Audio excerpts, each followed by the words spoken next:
Assalamualaikum warahmatullahi wabarakatuh. Kami dari kelompok 1 akan membahas tentang soal lembar kerja 3. Sebelumnya izinkan saya memperkenalkan diri. Nama saya Reka Gatri Putri dengan NIM 22252100097. Saya Asma dengan NIM 22252100052.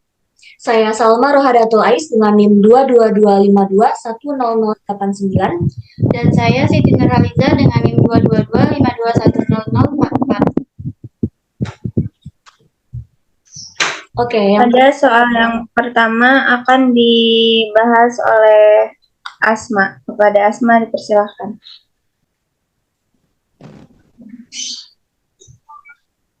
Ya, soal yang pertama, misalkan H adalah himpunan bagian tak kosong dari grup G. Maka H disebut subgrup dari G jika dan hanya jika untuk setiap A dan B anggota H berlaku AB inverse anggota H. Langkah-langkah pembuktian, bukti ke kiri diketahui AB inverse anggota H. Akan dibuktikan E anggota H jika A anggota H maka A inverse anggota H, dan jika A dan B anggota H, maka AB anggota H. Langkah-langkah pembuktian. Yang pertama, A mempunyai anggota karena H bukan himpunan kosong. Misal anggotanya adalah A. Berdasarkan hipotesis AB inverse anggota H, maka diketahui AA inverse anggota H. Karena H subgrup dari G, maka AA inverse anggota H. Ini membuktikan adanya identitas atau E, sehingga diketahui E anggota H. Langkah selanjutnya, ambil A anggota H, akan dibuktikan A inverse anggota H. Berdasarkan AB inverse anggota H, maka EB inverse anggota H. Perhatikan bahwa EA inverse sama dengan A inverse. Jadi, A anggota H mempunyai inverse, yaitu A inverse anggota H. Selanjutnya, ambil A dan B anggota H, akan dibuktikan AB anggota H. Sebagai subset dari G, H mewarisi sifat asosiatif. Perlu ditunjukkan bahwa H memenuhi sifat tertutup. Selanjutnya, ambil A dan B anggota H. Berdasarkan pembuktian sebelumnya, jelas bahwa B inverse anggota H. Perhatikan bahwa A dan B inverse anggota H, sehingga AB inverse anggota H. Ini berarti AB anggota H. Artinya, H memenuhi sifat tertutup. Dengan demikian, H adalah grup, lebih lanjut, H adalah subgrup dari G. Terbukti. Soal nomor 2 akan dibahas oleh saya sendiri. Nah, jika G adalah grup abelian dan N adalah bilangan asli yang ditetapkan, maka H sama dengan A anggota G, sedemikian sehingga A pangkat N sama dengan E adalah subgrup. Nah, buktinya, ambil A dan B anggota H, akan dibuktikan AB inverse anggota H. Perhatikan bahwa AB inverse pangkat N sama dengan A pangkat N B inverse pangkat N karena G merupakan grup abelian. Selanjutnya, AB inverse pangkat N sama dengan A pangkat N B inverse pangkat N sama dengan EE inverse sama dengan E. Jadi dapat dibuktikan bahwa AB inverse anggota H. Soal selanjutnya akan dibahas oleh Salma.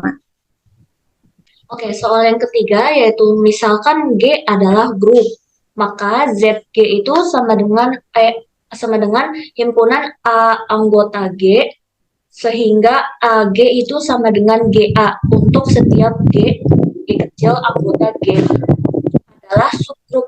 Nah, ZG ini disebut center grup G. Untuk pembuktiannya, yang pertama ambil A dan B anggota ZG. Akan dibuktikan AB inverse ini anggota ZG dengan cara menunjukkan AB inverse dikali G itu sama dengan G kali AB inverse untuk setiap G kecil anggota G. Perhatikan bahwa AB-1 atau AB inverse G ini dikali dengan G AB inverse diinverskan. Nah, sama dengan AB inverse G B inverse G inverse. Kita ini menggunakan sifat asosiatif sehingga AB inverse itu dikali GB dikali A inverse G inverse.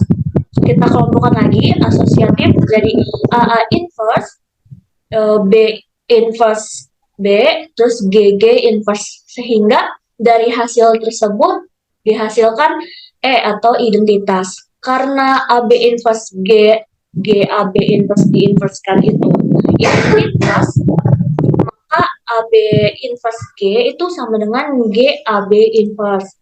Nah, berdasarkan sifat asosiatif, AB inverse G itu sama dengan A B inverse G. Kita pindahkan kurungnya. Nah, selanjutnya ini digunakan sifat AB inverse itu sama dengan A inverse B inverse. Maka AB inverse G itu sama dengan AB inverse G inverse. Jika G kecil anggota G ini, maka G inverse-nya juga anggota G. Nah, ini berarti AB inverse G itu anggota ZG. Maka AB inverse G inverse juga anggota ZG menurut atau berdasarkan syarat keanggotaan dari ZG-nya. Maka ZG ini disebut setter grup G terbukti. Di sini latihan terbimbing yang nomor 4. Misalkan G adalah grup dan A anggota G, maka centralizer dari A yaitu CA sama dengan X anggota G, sehingga XA sama dengan AX adalah subgrup. Nah, pembuktiannya kita ambil X dan Y anggota CA. Maka akan dibuktikan X dikalikan Y inverse anggota CA dengan cara menunjukkan X Y inverse dikalikan A sama dengan A dikalikan X Y inverse. Misalkan E identitas dari G dan EA sama dengan AE, maka E anggota CA, sehingga CA ini bukan himpunan kosong. Kemudian kita ambil sembarang X dan Y anggota CA, maka didapatkan XA sama dengan AX dan YA sama dengan AY. Kemudian dapat dilanjutkan sebagai berikut, yaitu X Y inverse dikalikan A sama dengan X Y inverse dikalikan A dikalikan identitas. Nah, kita tambahkan identitas ini pada salah satu ruas. Kemudian sama dengan X Y inverse dikalikan A dikalikan Y inverse sama dengan X dikalikan Y inverse dikalikan dengan AY dikalikan Y inverse.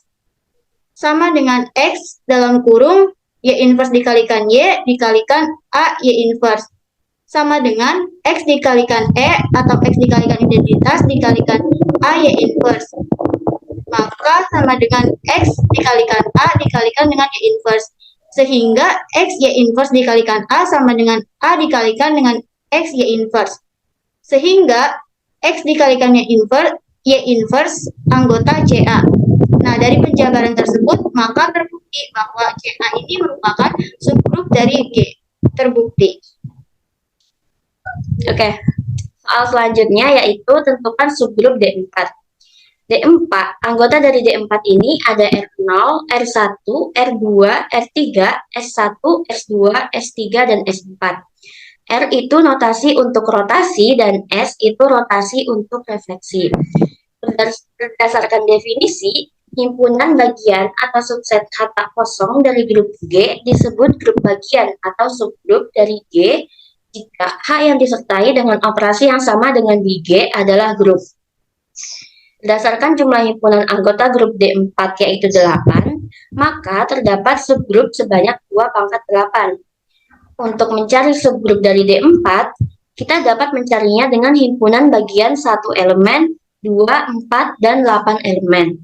Hal tersebut dikarenakan jumlah himpunan anggota D4 ini dapat dibagi habis oleh himpunan subgrup 1 elemen, 2, 4, dan 8 elemen.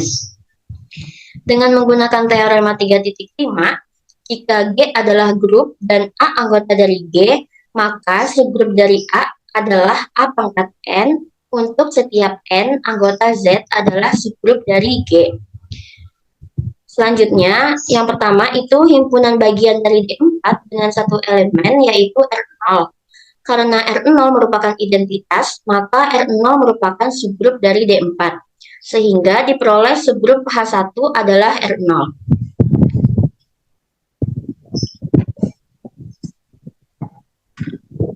Oke, untuk subgrup yang kedua, yaitu himpunan bagian dari D4 dengan 2 dan 4 elemen. Nah, himpunan bagian dengan anggota grup R1, di mana kalau R1 dipangkatkan 2 itu sama dengan R1 bundaran R1. Nah, untuk mengetahui hasilnya ini, kita harus melihat tabel operasi. Jika R1 bundaran R1 itu sama dengan R2.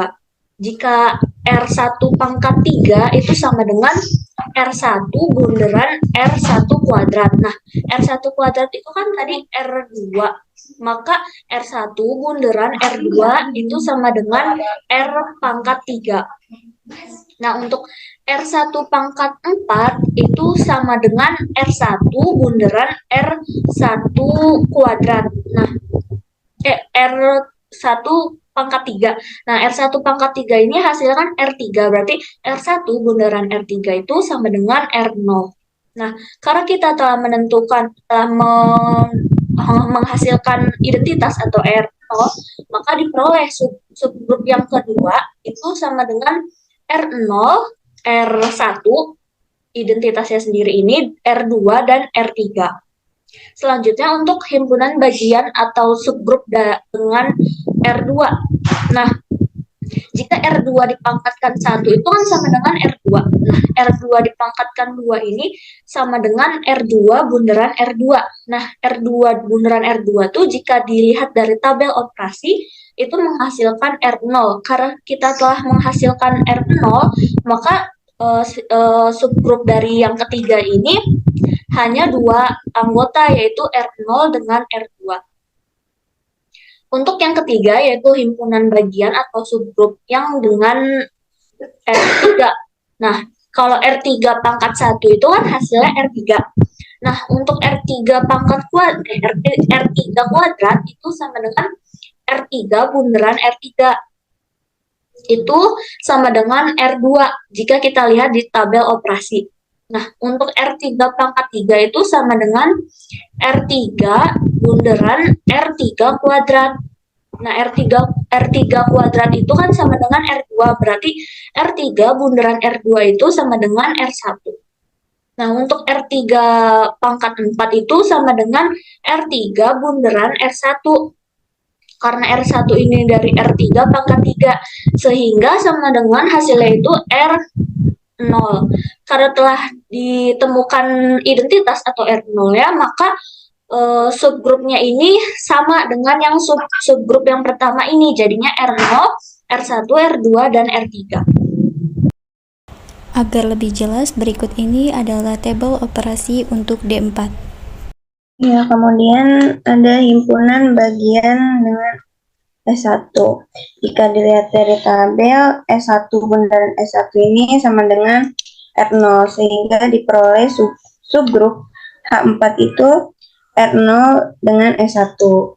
Nah, kemudian himpunan bagian dengan S2.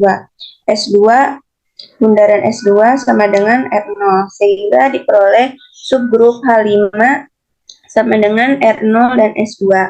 Yang ketiga, himpunan bagian dengan S3.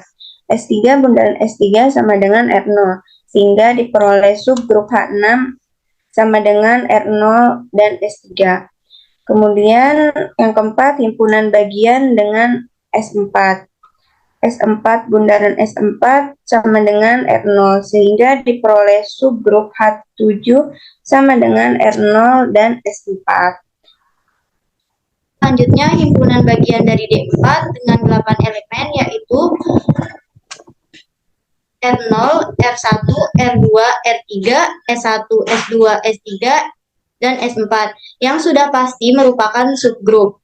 Dari pencarian subgrup di atas, maka dapat disimpulkan bahwa grup D4 memiliki 8 subgrup, yaitu dengan subgrup yang pertama ada R0, subgrup yang kedua yaitu R0, R1, R2, dan R3, subgrup yang ketiga yaitu R0 dan R2, subgrup yang keempat yaitu ada R0 dan S1, subgrup yang kelima yaitu R0 dan S2, subgrup yang keenam yaitu R0 dan S3, subgrup yang ketujuh yaitu R0 dan S4, dan subgrup yang ke-8 yaitu R0, R1, R2, R3, S1, S2, S3, dan S4.